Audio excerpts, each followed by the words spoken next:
Daf Yomi, Tractate Bava, page 10a, starting at the top of the page, with the words Chomer B'Shor Miba'esh. There is a stringency that applies to the category of ox as opposed to fire, and conversely, there is a stringency that applies to fire as opposed to ox. The Brisa elucidates the stringency that applies to the category of ox as opposed to the category of fire, that is, the category of fire is that if an ox kills a Jew, the owner is liable to pay a ransom. And for killing a slave, the owner is liable to pay 30 selah.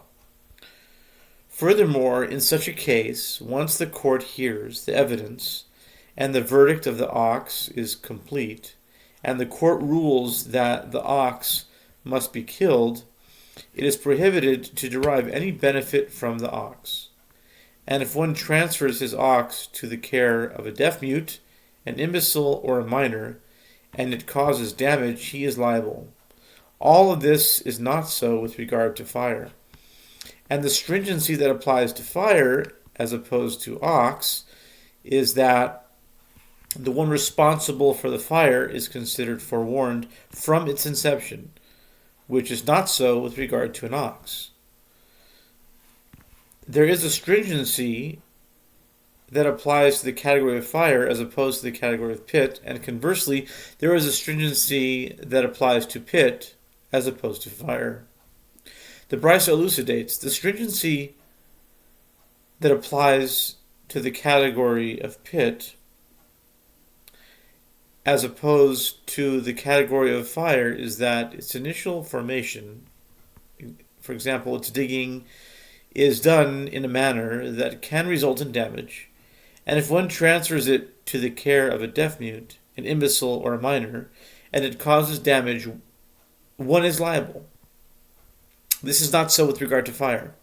The stringency that applies to fire, as opposed to pit, is that the typical manner of a fire is to proceed and cause damage, and the one responsible for it is considered forewarned with regard to its consuming both something that is fitting for it and something that is not fitting for it. In other words, both flammable and non-flammable items. This is not so with regard to a pit. The Gemara asks, but let the Brisa also teach the following additional stringency. A stringency that applies to ox, as opposed to pit, is that if the ox damages vessels, it's the ox's owner. The ox's owner is liable to pay for the vessels, which is not so with regard to pit, which incurs liability for its owner only when for damage it causes to people and animals, but not to vessels. The Gemara explains, in accordance with whose opinion is this Brisa taught? It is taught in accordance with the opinion of Rabbi Yehuda, who deems one liable also for damage caused to vessels by his pit. The Gemara challenges this.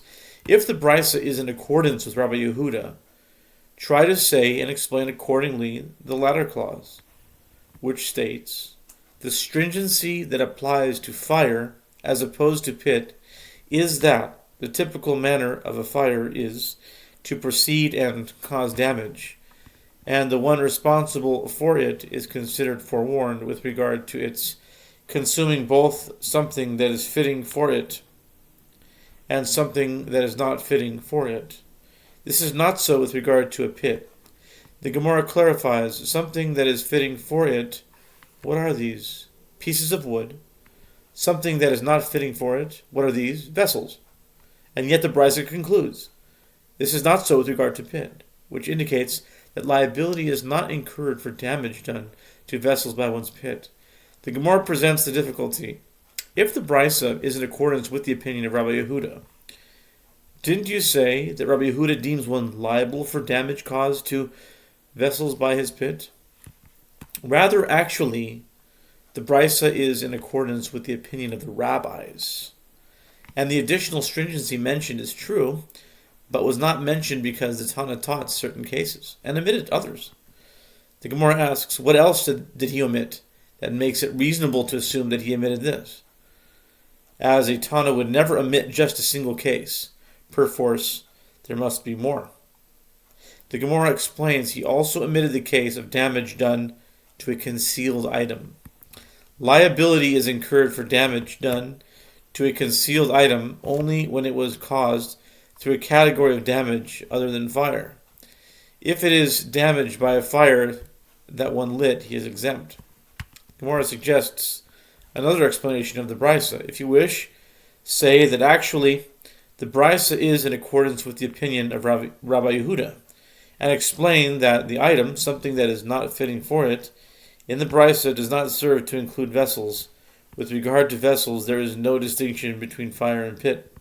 Rather, it serves to include a case where a fire scorched another person's plowed field or singed his stones, which are ways of causing damage that cannot be caused by a pit. Rav Ashi objects to this suggestion. If so, let the Brisa also teach the following additional stringency. A stringency that applies to ox, as opposed to pit, is that in the primary category of ox, one is liable if his ox damages another's ox that is in the category of disqualified consecrated animals. In other words, an animal set aside to be an offering that was disqualified from use and then redeemed, he is liable despite the fact that even after being redeemed it retains a degree of sanctity. This is not so with regard to damage caused by a pit to a disqualified consecrated animal, as in that case he is not liable for the damage caused. Rav Ashi explains his objection. Granted, if you say that the Brisa is in accordance with the opinion of the rabbis, then since the Tana omitted that case of damage done to vessels, he also omitted this case of damage done to disqualified consecrated animals. But if you say that the Brisa is in accordance with Rabbi Yehuda, what else did he omit that makes it reasonable to assume that he omitted this? The Gemara answers, he omitted the case of an ox that intentionally trampled on a plowed field of another person in order to cause damage. Since the damage was intentional, it is included in the primary category of goring, and so one is liable. This manner of causing damage cannot be done by a pit. The Gemara rejects this. If one claims that the Tana omitted the case of damage done to disqualified consecrated animals only due to the fact that he also omitted the case of an ox that intentionally trampled on a plowed field of another person, that is not a sufficient justification. The latter case is not an additional independent omission, as it is included that in that which is taught in that Brisa. The stringency that applies to fire as opposed to pit is that the typical manner of a fire is to proceed and cause damage. The fact that there is no cause in the category of pit corresponding to an ox that intentionally trampled on a plowed field is addressed by this clause. The Mishnah states, in any case in which I facilitated part of the damage it caused, I am liable for payments of restitution for damage it caused, as if I were the one who facilitated the entire damage it caused. The sages taught in a Brisa that elucidates the Mishnah's ruling. In any case in which I facilitated part of the damage it caused, I am liable for payments of restitution for damage it caused, as if I were the one who facilitated the entire damage it caused. How so? In the case of one who digs a pit to a depth of 9 handbreadths, and another person comes along and completes it, the digging into a depth of 10 handbreadths, the depth at which a pit, according to halacha, can cause death, only the latter individual is liable for injuries and death caused by the pit, although the pit was already able to cause injury before the second individual deepened it. since by deepening it he increased its capacity to cause damage. He becomes liable for any damage it causes.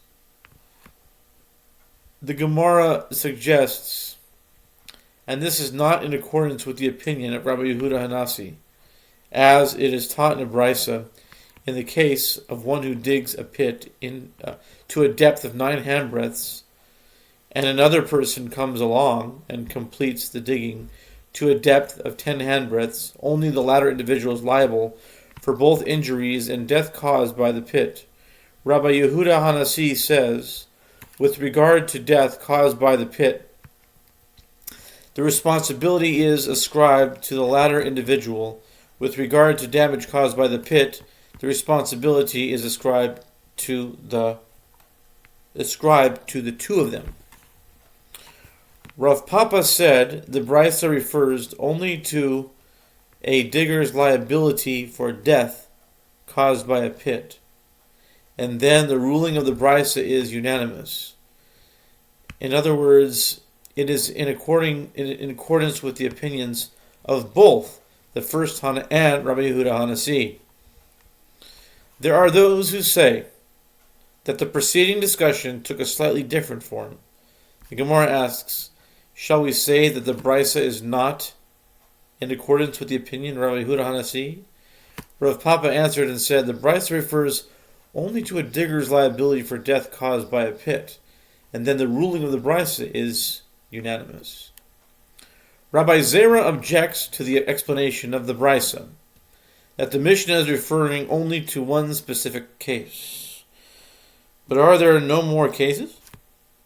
But isn't there the case of the one who transfers ox to 5 individuals in order for them to safeguard it, and one of them was negligent in his duties and the ox caused damage? Isn't this individual liable for all the damage? This seems to be an additional example of the principle in the Mishnah that if one facilitated part of the damage caused, he is liable for payments of restitution for the damage caused, as if he were the one who facilitated the entire damage. So the brisa should have mentioned it. The Gemara rejects the possibility that the Mishnah could be referring to this case. What are the circumstances in which the negligent watchman bears full liability? If we say that without him the ox would not have been properly safeguarded because the ox was particularly strong and it took all 5 individuals to safeguard it, it is obvious that the negligent individual is liable for all the damage. The reason is that he alone, through his negligence, caused all the damage, not just part of it. Rather, the case must be where even without him the ox would still have been sufficiently safeguarded.